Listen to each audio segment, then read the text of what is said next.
Bom, aniversário. Sempre que eu penso em aniversário, seja o nosso aniversário, seja o aniversário de casamento, seja o aniversário de nossos filhos, de quem a gente ama, aniversário de uma igreja, eu tenho para mim que numa época de aniversário, na data de aniversário, nós deveríamos permitir que nosso coração seja nutrido por pelo menos dois sentimentos, pelo menos dois. O primeiro deles é um sentimento de gratidão. Penso eu que quando nós fazemos aniversário, deveríamos fazer o exercício de olhar para trás e ver tudo o que aconteceu e dar graças a Deus por Deus ter nos permitido completar mais um ano de existência. Como o Vini falou aqui agora há tempo atrás, até aqui o Senhor nos ajudou. Só podemos completar mais um ano de existência pela graça e misericórdia de Deus. Não foram por nossos esforços, não foram por nossos méritos, é porque Deus é bom e gracioso. Então, celebrar um aniversário, e temos que celebrar mesmo, é época de olharmos para a vida que aconteceu no ano que passou e dizer: Deus, obrigado. Muito obrigado por tudo aquilo que o Senhor fez.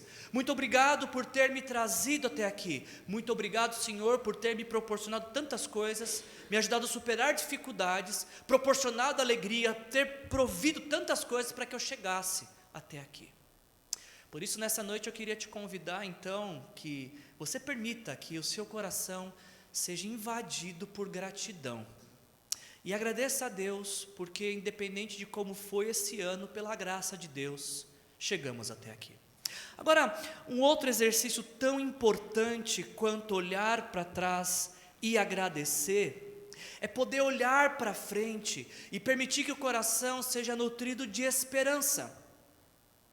E já começar os preparativos da festa de 30 anos, tem que ser uma baita festa, com toda a licença, já estou me convidando para estar aqui, porque 30 anos é uma data especial. E a gente tem que começar a preparar nosso coração e deixar que ele seja invadido por esperança. E alguém pode perguntar, mas como você tem tanta certeza que a gente vai completar 30? Muito simples. A esperança vem de que o Deus que nos trouxe até aqui continuará nos conduzindo, continuará nos guiando, continuará conduzindo os nossos passos e o nosso viver. Isso serve para a igreja, isso serve para a vida. Sempre que a gente celebra aniversário, a gente tem que permitir que o nosso coração seja grato por aquilo que Deus fez e tenha esperança por aquilo que Ele vai fazer. Toda vez que a gente está diante de um aniversário, eu tenho a impressão que a gente podia fazer uma boa analogia com um livro, onde o ano que passou é uma página que viramos de um capítulo. E o novo ano que se inicia é um novo capítulo que Deus preparou para a gente viver. E sabe que às vezes é justamente neste ponto que nós encontramos problemas quando a gente faz aniversário, seja em nossas vidas, seja em nossas igrejas, porque para algumas pessoas é difícil fazer essa virada de página. Algumas pessoas querem um ano novo com uma vida velha. Querem viver algo novo sem virar a página do capítulo que passou. E quando eu falo isso, gente, a gente não tem que, quando a gente fala vamos virar a página, não é menosprezar o que passou, como eu acabei de falar, aniversário é para celebrar o que passou, mas o que passou, é história, são coisas para a gente contar, de feitos e tantas coisas boas que Deus fez, mas é história. Deus tem algo novo para a gente a cada aniversário, a cada celebração, é tempo de virar essa página para experimentar algo novo que Deus está nos preparando. Porque se a gente faz aniversários, mas a gente fica preso no passado, a gente não está diante de um ano novo, a gente está diante de um ano velho. E eu penso que quando Deus nos permite, então, completar mais um ano de vida pessoal, vida de uma igreja, é para que a gente viva novas histórias. Tudo que passou foi bom, foi maravilhoso, mas Deus tem algo ainda grandioso para nos fazer em nossas vidas. Deus tem algo a mais para fazer em nossas histórias. Deus quer, na verdade, continuar nos dando a oportunidade de ter novas experiências com Ele. As experiências que tivemos foram boas, claro, como o Vinícius falou, podemos contar de tantos milagres, mas eu tenho certeza que o mesmo Deus que fez milagres no passado é o Deus que atua hoje e quer continuar atuando, quer continuar falando, quer continuar fazendo milagres. Para que o nosso testemunho não seja apenas daquilo que Deus fez, mas daquilo que Ele também está fazendo e aquilo que Ele vai fazer. Para a gente virar uma página em um aniversário, a gente precisa responder algumas perguntas que nos ajudam a fazer essa transição. A primeira delas seria: qual ciclo nós entendemos que Deus está encerrando ao completarmos um aniversário? Que ciclo de nossa existência se encerra que está marcado e registrado pela data de nosso aniversário? Para a gente poder virar uma página, a gente precisa também se perguntar qual ciclo Deus quer começar. Quais sinais de algo novo Deus está dando do que Ele quer fazer?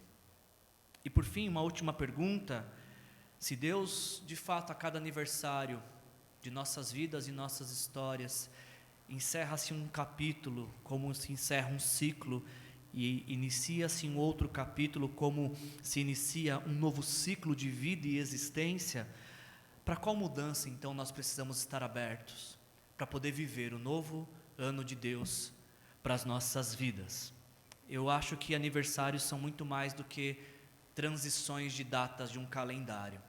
Eu acho que são marcos que a gente crava em nossa história para relembrar do que Deus fez e para nutrir o coração de expectativa com aquilo que Ele vai fazer. Por isso, pensando na nossa vida pessoal e como igreja, como uma história que foi escrita e está sendo escrita por Deus, o tema da mensagem que eu queria compartilhar com vocês essa noite é esse aqui: experimente confiar.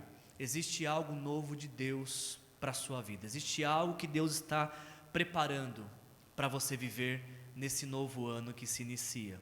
E a minha expectativa é que, através dessa mensagem, tanto eu como você possa perceber, se atentar ao que Deus está sinalizando para esse novo ano que se inicia.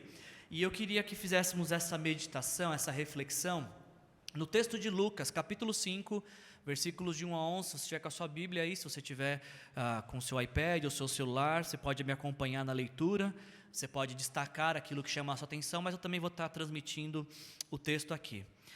Eu estarei lendo o texto e você vai ouvir a minha voz, mas permita que ao seu coração seja a voz do Espírito de Deus falando através da palavra nesta noite, em nome de Jesus. Assim nos diz o Senhor através de sua palavra. Certo dia, Jesus estava perto do lago de Genezaré, e uma multidão o comprimia de todos os lados para ouvir a palavra de Deus. Ele viu à beira do lago 2 barcos, deixados ali pelos pescadores que estavam lavando suas redes. Ele entrou em um dos barcos, o que pertencia a Simão, e pediu-lhe que o afastasse um pouco da praia. Então sentou-se e do barco ensinava o povo. Tendo acabado de falar, disse a Simão: vá para onde as águas são mais fundas, e a todos lancem as redes para a pesca. Simão Pedro respondeu: mestre, esforçamo-nos a noite inteira e não pegamos nada, mas porque és tu quem está dizendo isso, vou lançar as redes. E diz o texto que quando eles fizeram isso, pegaram tal quantidade de peixes, que as redes começaram a rasgar-se. Então fizeram sinais aos seus companheiros de outros barcos, para que viessem ajudá-lo. E eles vieram e encheram ambos os barcos, a ponto de quase começarem a afundar. Quando Simão Pedro viu isso, prostrou-se aos pés de Jesus e disse: afasta-te de mim, Senhor, porque eu sou homem pecador. Pois ele e todos os seus companheiros estavam perplexos com a pesca que haviam feito, como também Tiago e João, os filhos de Zebedeu, sócios de Simão. Então, preste atenção nisso, Jesus disse a Simão: não tenha medo, de agora em diante você será pescador de homens. Eles então arrastaram seus barcos para a praia, deixaram tudo e o seguiram. Até aqui. O texto que nós acabamos de ler, ele faz parte do primeiro ano de ministério de Jesus. O evangelista Lucas divide os seus escritos basicamente nos 3 anos de ministério de Jesus. E aqui, do texto que nós lemos, Jesus está no seu primeiro ano de ministério. Logo em Lucas capítulo 3, versículo 23, o evangelista Lucas diz que Jesus tinha pouco mais de 30 anos quando ele começou o seu ministério. E Lucas faz questão de registrar que o início do ministério de Jesus é marcado por seu batismo. Jesus não precisava se batizar, mas ele se submete ao batismo, não porque tinha pecados, porque Jesus não tinha pecado, ele se submete ao batismo para se identificar comigo e com você, pecadores que precisam de salvação, e para nos mostrar então o caminho da salvação, que é o arrependimento, evidenciado também pelo batismo. E logo após, e eu queria chamar sua atenção para isso, logo após Jesus sair das águas do batismo, ouve-se uma voz do céu que diz: este é o meu filho amado, em quem eu me agrado, em quem eu tenho prazer. Sabe que isso chama muito a minha atenção, porque Jesus, até esse presente momento, até o ato do batismo, Jesus não tinha feito uma única pregação, Jesus não tinha expulsado um único demônio, Jesus não tinha curado ninguém, Jesus não tinha feito nada, e ele já era o Filho amado de Deus. Isso nos ensina de que Deus nos ama, não por aquilo que nós podemos fazer para Ele. Deus nos ama porque escolheu nos amar independente do que fazemos. Eu não sei se você sabia disso, mas Deus te ama independente do que você faça. Pode ser que Ele desabone algumas coisas que você faça, mas Ele te ama.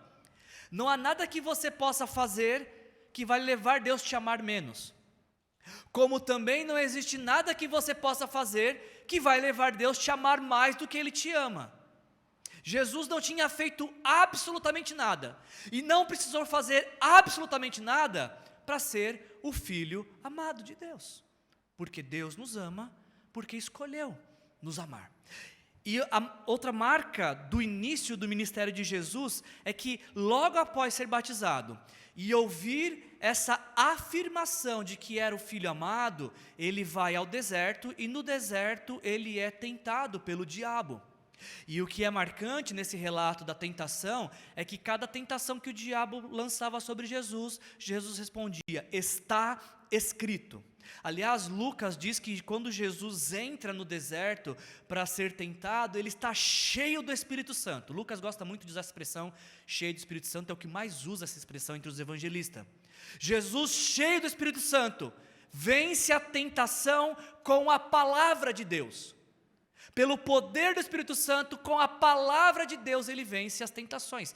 Não é tema da pregação de hoje, mas isso me ensina uma lição. Como é que, se até Jesus precisou ser, obrigado Tom, se até Jesus precisou ser cheio do Espírito Santo e da palavra para vencer as tentações, o que nos faz pensar que a gente vai conseguir alguma coisa nessa vida sem palavra de Deus, sem o poder do Espírito Santo? Até Jesus venceu as tentações no poder do Espírito e com a palavra de Deus. Comigo e com você não vai ser diferente, mas isso é uma pregação para um outro dia, quando eu voltar aqui. O que eu queria falar para vocês é que, tendo passado por essa experiência de vitória, na plenitude do poder do Espírito Santo, aí Jesus dá início ao seu ministério. Então, Lucas capítulo 4 vai nos dizer que a primeira ação de Jesus é pregar em Nazaré. Nazaré é sua cidade natal, onde ele cresceu, e diz o texto que ele não é apenas rejeitado em Nazaré, como também ele é expulso de Nazaré. Jesus está pregando cheio do Espírito Santo, mas é expulso de Nazaré, o que nos ensina que nem sempre uma pregação cheia do Espírito Santo vai atrair multidões. Às vezes vai ter rejeição. Depois disso, o Lucas nos apresenta como contexto de que Jesus, ele vai para Cafarnaum, e chegando em Cafarnaum, ele é acolhido por aquele povo. Porque diz o texto em Lucas capítulo 4, versículos de 31 a 37, que enquanto Jesus pregava, as pessoas ficaram maravilhadas com o seu ensino, com a sua pregação, porque ele pregava como quem tem autoridade.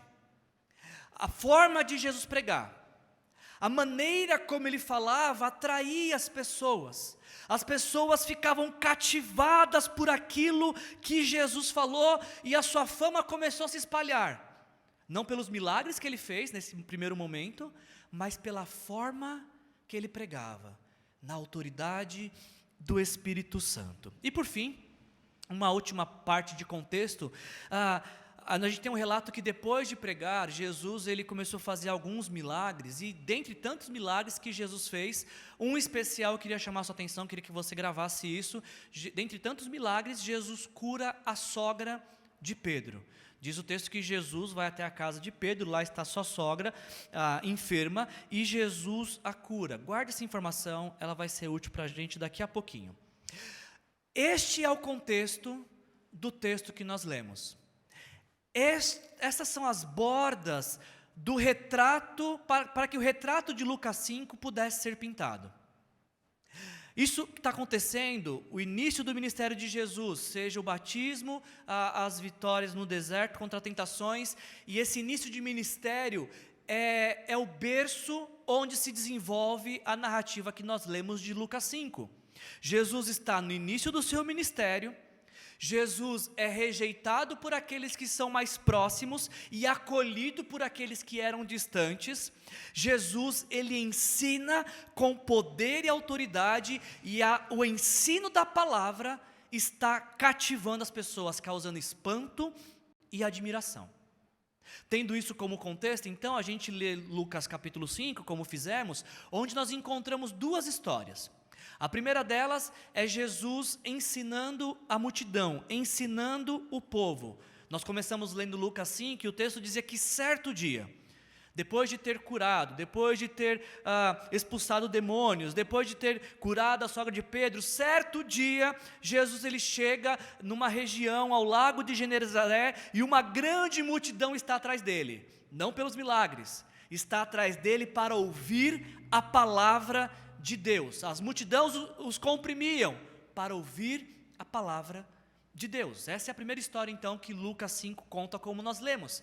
E a segunda história que Lucas 5 nos conta é Jesus ensinando algo especial para Pedro que iria mudar a sua vida. E eu queria falar para você sobre o ensino de Jesus às multidões, mas que nos concentrássemos nessa noite sobre aquilo que Jesus ensinou para Pedro, porque da mesma forma que Jesus mudou a vida de Pedro, ele pode mudar a minha e a sua nessa noite, em nome de Jesus. Portanto, a primeira coisa que eu queria falar com vocês, de acordo com o que nós lemos, meu encorajamento para você nessa noite seria: experimente confiar quando Jesus pedir o seu barco. Jesus ele está anunciando a palavra de Deus, como nos diz Lucas 5. As multidões começam a espremer Jesus, porque cada vez que ouve-se dizer que Jesus ia pregar em determinada região, multidões viam para ouvi-lo falar da palavra de Deus. O problema é que, na medida que Jesus ia ganhando fama como um grande pregador, um pregador como nunca tinha se visto antes nas ruas de Jerusalém, na medida que Jesus vai ganhando fama, o auditório parece que vai ficando pequeno. E aí então em Lucas 5, Jesus está a céu aberto, e ainda está pequeno o auditório para o tamanho da plateia. Então Jesus ele pede que ele precisa fazer alguma coisa para mudar aquele cenário.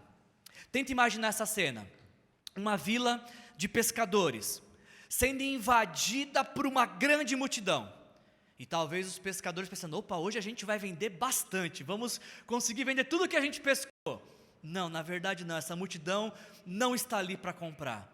Essa multidão está ali para ouvir a palavra de graça, a palavra de poder, está ali para ouvir o grande mestre falar sobre Deus. E aí, quando Jesus percebe que o auditório é menor que a audiência, acontece algo muito interessante nesse texto. Preste atenção, por favor, o que o texto nos diz. O texto nos diz que Jesus viu quantos barcos? Vou dar uma dica para você, escola ali. Quantos barcos Jesus viu? 2 barcos. Mas quantos barcos ele escolheu? Certeza? Jesus viu quantos barcos? Ele escolheu quantos? Até meio óbvio isso, né? Ele não podia ficar com um pé em cada barco, né? Ele viu 2, ele precisava escolher um. E o que ele escolheu foi o barco de Simão Pedro. Isso me parece meio óbvio. Se tinha 2, ele tinha que escolher um. Agora, o que não me parece tão óbvio nesse texto é, se tinham 2 barcos, por que Jesus escolheu logo o barco de Simão Pedro? Ele podia ter escolhido o outro, mas ele escolheu logo de Simão. Por quê? Se Simão fosse um homem egoísta, ele ia falar, Jesus, logo o meu barco, tem tanto barco para você escolher, vai pedir logo o meu? E se o dono do outro barco fosse melindroso, ia falar, Jesus, por que você pediu do Pedro? Por que não pediu o meu? Só pede o dele. Tinham 2 barcos para ele escolher, mas ele escolhe justamente o de Pedro. E eu pergunto para você, por quê? O texto não nos diz por quê. E quando o texto não nos diz, a gente pode fazer suposições, para tentar nos ajudar a entender. Porque dentre 2 opções, Jesus fez uma. Vamos pensar aqui o que representava o barco para Pedro. Para Pedro, o barco era a sua fonte de renda, porque Pedro era um pescador. O barco era de onde ele extraía sustento para a sua existência. E mais do que isso, o barco, ele representava o ofício de Pedro, não só a fonte de renda, mas o seu ofício, porque ele era pescador. E mais do que a fonte de renda e ofício, e para mim essa parte mais importante, o barco era uma representação da identidade de Pedro, porque nós conhecemos Pedro como um pescador. É Pedro pescador. É uma identidade com a qual ele foi caracterizado, com a qual ele era identificado. O barco representava também quem ele era, de certa forma. E aí você pode estar se perguntando, Wilson, mas qual que é a relevância disso? Muito simples. Jesus quer anunciar a palavra de Deus. E ele escolhe como palanque, como púlpito para o anúncio, aquilo que é o ofício de Pedro, aquilo que é a fonte de renda de Pedro, aquilo que é a identidade de Pedro. Jesus pega a fonte de renda de Pedro, o ofício de Pedro, a identidade de Pedro, junta tudo isso e transforma num palco, num palanque, num púlpito para tornar a palavra de Deus conhecida. Isso me chama muita atenção, porque se naquela manhã Jesus tivesse chegado naquela região de Genezaré e falado assim, pessoal, eu preciso de um barco, e a pessoa que me emprestar o barco, logo após eu pregar, vai realizar a maior pescaria de sua vida. Eu acho que eles iam sair no tapa. Não, Jesus, pega o meu, usa o meu, Jesus, estou precisando pescar, pega o meu. Eles iam se estapear. Se Jesus tivesse dito, a pessoa do barco que eu usar, você vai ter uma grande pescaria, eu acho que eles iam brigar. Ou, se Jesus tivesse chegado naquela manhã e falando, gente, eu preciso de um barco para pregar, e logo depois da pregação, o dono deste barco será uma das figuras mais conhecidas em toda a história da humanidade. Ia ter briga. Jesus, leva o meu, eu quero ser famoso, eu quero ser conhecido, usa o meu barco, Jesus. Mas não teve nada disso. Porque o que Jesus disse é que ele só queria um barco para pregar. Talvez para ter fama, talvez para ter abundância de recursos, poderiam ter muitos barcos à disposição. Agora, só para tornar a palavra de Deus conhecida, talvez não tinham tantos barcos assim à disposição. Eu quero continuar com essa história, mas deixa eu fazer uma pausa aqui, só para te fazer uma pergunta. Fazendo essa analogia do barco com nossas vidas, você poderia dizer nesta noite que o seu barco está à disposição de Jesus? Você poderia dizer que a sua fonte de renda, o seu ofício e a sua identidade, ela está à disposição para que Jesus seja conhecido através disso? Eu sei que a gente vive numa época em que todos querem milagres e algumas pessoas olham para a porta de igrejas como quem olha para a porta de supermercados.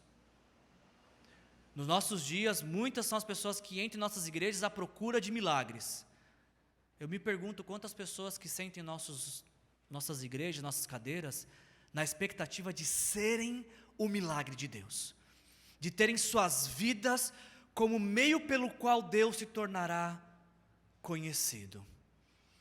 Muitas pessoas querem milagre, mas quem quer ser o milagre de Deus na vida de outros? A gente jamais vai entender o propósito de Deus em nossas vidas, jamais conseguiremos virar as páginas da nossa história se a gente continuar fazendo uma distinção entre o que é espiritual e o que é secular, como se a nossa vida secular não fosse permeada pelo espiritual. Algumas pessoas fazem essa distinção de Jesus, o Senhor pode usar até meu barco, mas não toca em assunto de finanças, não mexe nas minhas finanças. O dinheiro é meu, eu faço com ele o que eu quiser. Algumas pessoas dizem assim, olha Jesus, tudo bem, o meu barco, um simbolismo para a minha vida, está à sua disposição, mas tem hora certa de anunciar o Evangelho, não é sair anunciando o Evangelho a toda oportunidade que aparece. Porque hora de trabalhar, hora de trabalhar. E Evangelho é para a hora da espiritualidade. Muitas são as pessoas que até dizem, Jesus, pode usar meu barco, mas só de domingo. Porque dia de navegar em águas tranquilas é domingo. Ou quando eu precisar de alguma coisa, Jesus, meu barco está à sua disposição. Lembre-se que a gente acabou de falar, para Pedro, o barco representava fonte de recursos, o seu ofício, aquilo que ele sabia fazer e a sua identidade. E ele pega tudo isso e fala, Jesus, está à sua disposição para que a sua palavra seja anunciada. Eu penso que Jesus, então, usa o barco de Pedro, primeiro por isso, porque estava à disposição de Jesus.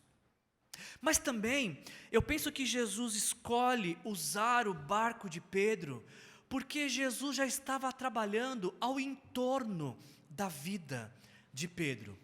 Quando a gente lê os primeiros versículos do Evangelho de João, a gente vê que um dos irmãos de Pedro, o André, ele vai até Jesus.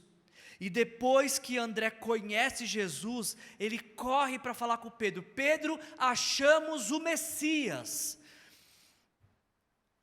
Eu acho linda essa história de André com Pedro, porque para mim essa é a maior explicação de evangelismo. Evangelismo é colocar pessoas em contato com Jesus. Jesus, esse aqui é o Pedro, Pedro, esse aqui é Jesus, e o que vai acontecer a partir daqui é entre Pedro e Jesus. O André só fez a ponte entre o amigo em comum, e colocou Pedro em contato com Jesus, e o que aconteceu depois disso, foi fruto do relacionamento de Pedro com Jesus. André foi só esse instrumento. Só que Jesus já estava trabalhando primeiro na vida de André. Foi primeiro André que conheceu Jesus. A gente falou aqui que em Lucas capítulo 4, Jesus tinha curado a sogra de Pedro. Então, olha o que Jesus está fazendo ao entorno de Pedro. Ele toca na vida do seu irmão, ele toca na vida do seu sócio João, que também era um pescador, ele toca na vida de sua sogra, ele cura a sua sogra. Só que chega um dia, gente, na vida de Pedro, que ele não pode mais viver por aquilo que ele ouviu falar que Jesus fez na vida do seu irmão, por aquilo que ele ouviu falar que Jesus fez na vida de sua sogra.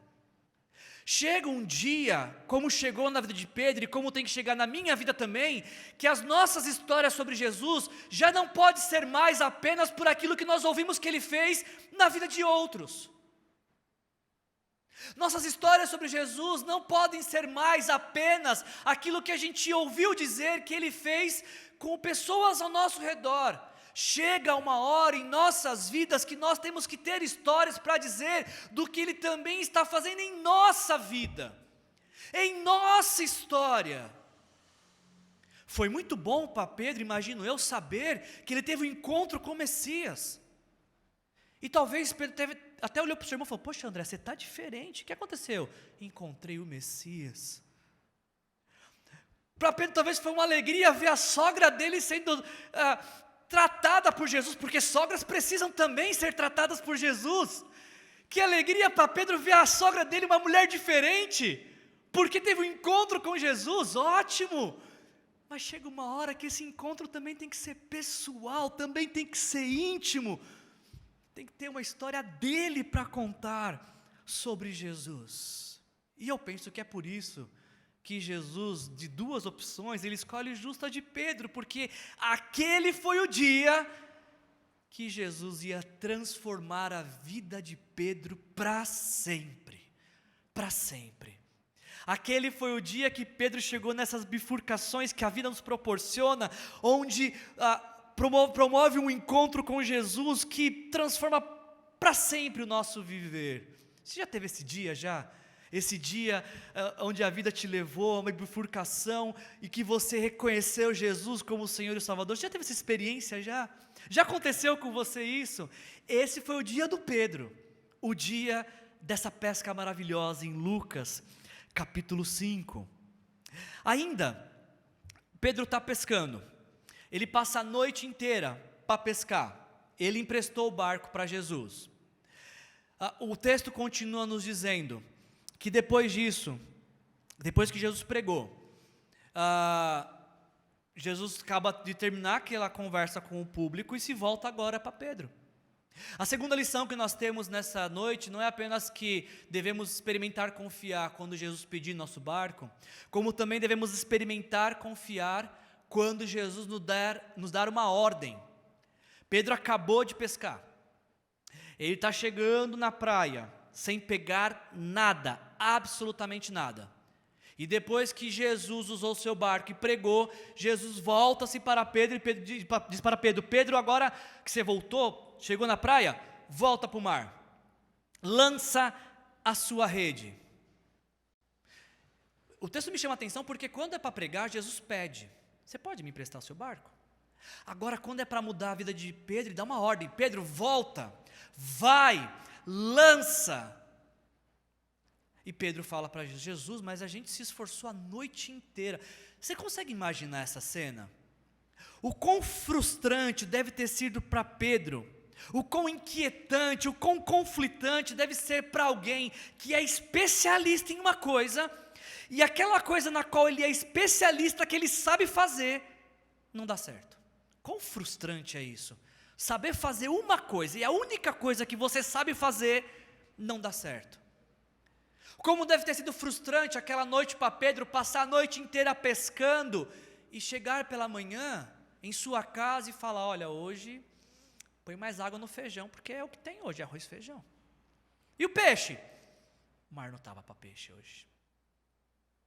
Como deve ter sido difícil para Pedro aquela manhã que ele chega nas margens do rio de Genezaré, sabendo que não pescou nada e talvez saber que não teria então nada para vender do fruto do seu trabalho.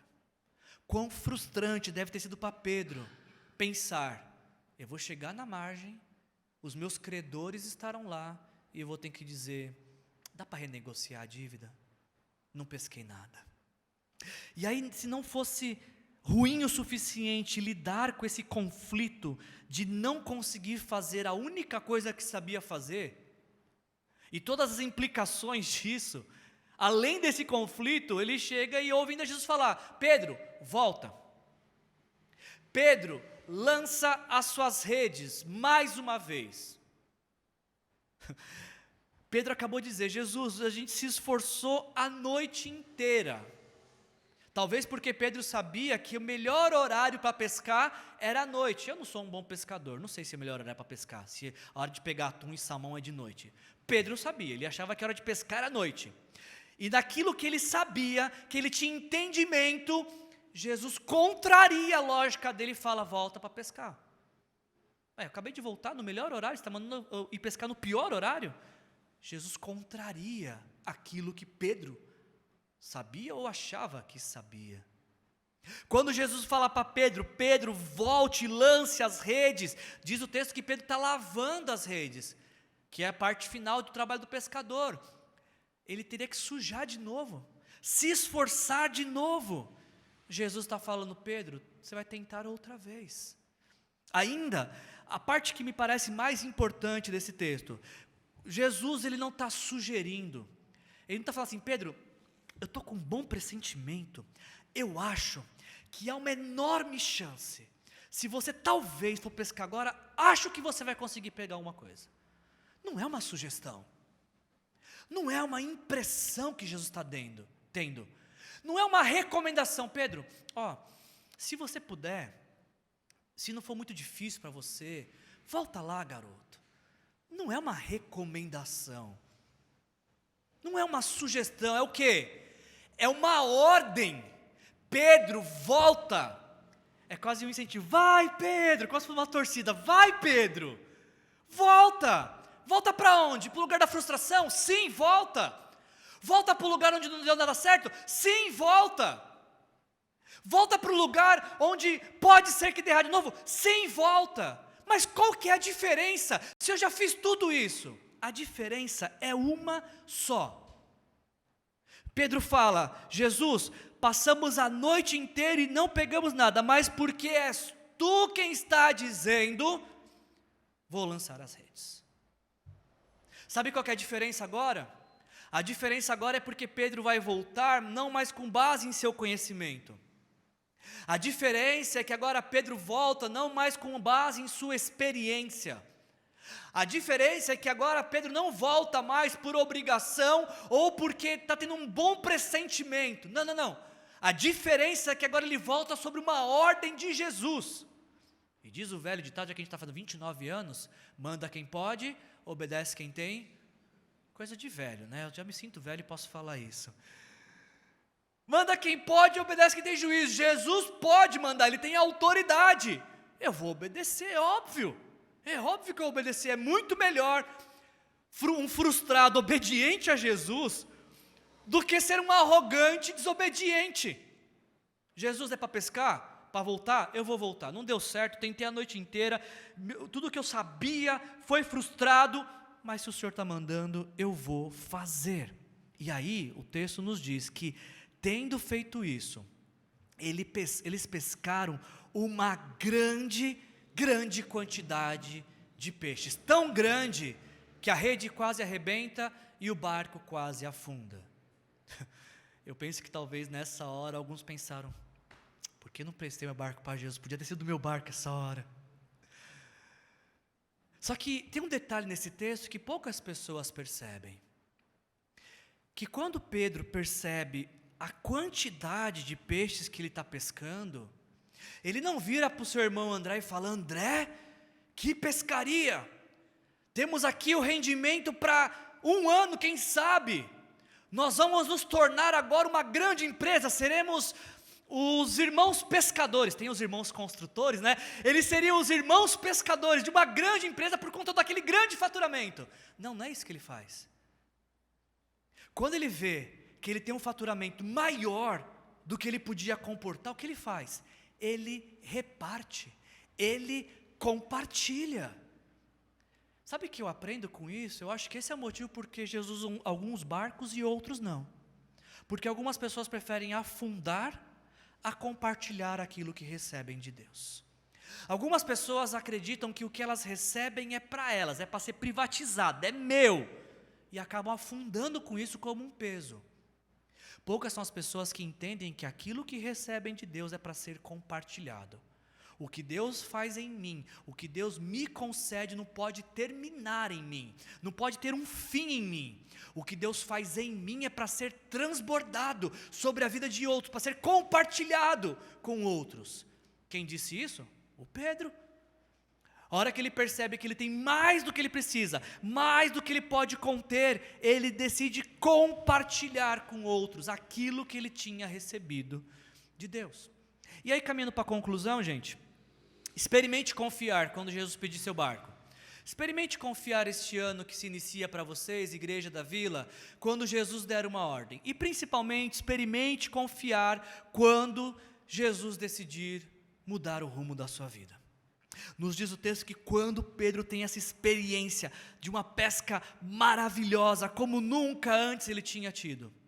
Nos diz o texto que quando Pedro vê convertida a história frustrante em uma história de poder sobrenatural de Deus, talvez essa era a hora para glorificar de pé, essa era a hora para celebrar e testemunhar como Jesus transformou um dia frustrante em um dia glorioso. Pode ser que estavam todos em festa naquele momento, porque o que Deus fez na vida de Pedro contagiou outros. Teve peixe para Pedro e para outros. Talvez todos estavam em festa, todos menos um, Pedro. Porque quando Pedro vê o que aconteceu, ele não tem um sorriso no rosto. Ele não tem um coração alegre, espantado, maravilhado com o milagre. Quando Pedro vê o milagre, o que ele fala? Afasta-se de mim, Senhor, porque eu sou um homem pecador. A gente está diante de um dos textos raríssimos da Escritura. Pouquíssimas vezes acontece nas Escrituras. Porque na maioria das vezes que Deus faz um milagre, as pessoas celebram os feitos de Deus, a provisão de Deus. E Jesus, quando ele desenvolve o seu ministério, as pessoas começam a ir atrás dele depois do segundo ano, por conta dos milagres que ele faz. E a gente está agora diante de um texto de uma pessoa que foi na contramão disso. De uma pessoa que, ao invés de se aproximar por conta do milagre, se afasta. Não parece estranho isso para você?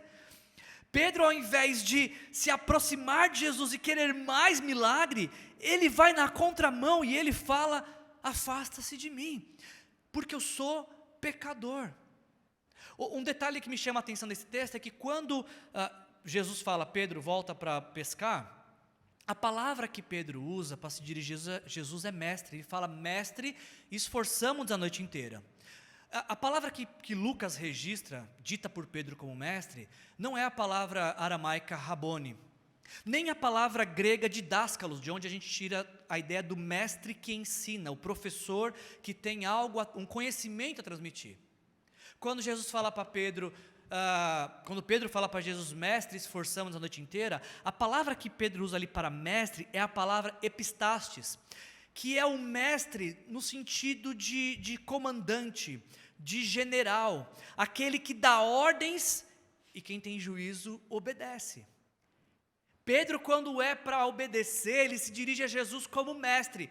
Mas preste atenção agora que a palavra que Pedro usa já não é mais mestre. Você consegue visualizar qual que é a palavra, como que Pedro se dirige a Jesus? Ele o chama do que agora? Senhor, Kyrios. Quando é para obedecer a uma ordem, Pedro se dirigiu a ele como mestre, mas agora, diante daquela grande demonstração de poder, Pedro reconhece que está diante do seu Senhor. E se Jesus ele é Senhor, Pedro é o quê? Escravo, servo, súdito desse rei, desse Deus que é rei altíssimo. Pedro olha para Jesus e enxerga em Jesus o grande e poderoso Deus, e olha para si e enxerga um grande perdido pecador. E Pedro parece que chega a essa conclusão de que um Deus santo não pode conviver com um homem pecador. E é verdade isso, as escrituras nos dizem isso, de que Deus nos criou para si, nos criou porque nos amou e para que desfrutássemos do seu amor. Porém o pecado fez essa separação entre nós e Deus. Quando o primeiro homem que existiu escolheu pelo pecado, ele declarou uma ruptura, um rompimento, uma desconexão com o Criador. E a partir desse momento, todos aqueles que nascem, eu e você, por exemplo, nascemos separados de Deus, por conta de nossos pecados. Pedro parece que tem essa consciência despertada, de que ele está separado, rompido, desconectado com o seu Criador, porque ele é um pecador. Quando Pedro olha o milagre que Jesus fez, ele percebe que ele não é digno deste que o ama tanto e que lhe providenciou mais do que ele precisava. E aí, eu me lembro das palavras de Fritz Henniger, quando ele diz: enquanto Pedro arrasta os peixes em suas redes, ele próprio cai na rede do Redentor. Capturando, Simão foi pessoalmente capturado pelo Redentor.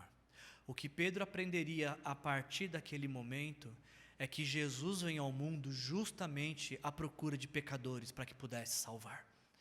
Pedro teve o entendimento que ele era pecador, ele só não entendeu que ele não precisava viver afastado do seu Criador, que se ele confessasse seus pecados e entregasse sua vida para Jesus, recebendo Jesus como o Senhor e Salvador, ele poderia ser novamente conectado com Jesus e viver para sempre com Jesus. Esse é o objetivo de Deus.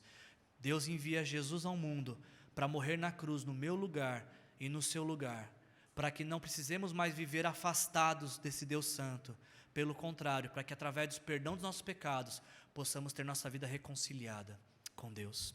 Eu concluo essa mensagem, e a história de Pedro, eu não consigo ler essa história de Lucas 5, sem lembrar dessa canção de Stênio Márcio, chamado Certezas. Stênio Márcio, ele parafraseia para essa história, ele diz: trabalhei noite inteira, e nada foi tudo que eu ganhei. E agora vens querer me ensinar aquilo que na vida eu mais sei. Eu nem sei porque eu te ouço e lanço as minhas redes onde mandas, e para estremecer a minha alma voltam cheias se rasgando. O que fizeste das minhas certezas? Do que eu pensava ser, percebo agora que eu não passo de um pequeno barco à deriva.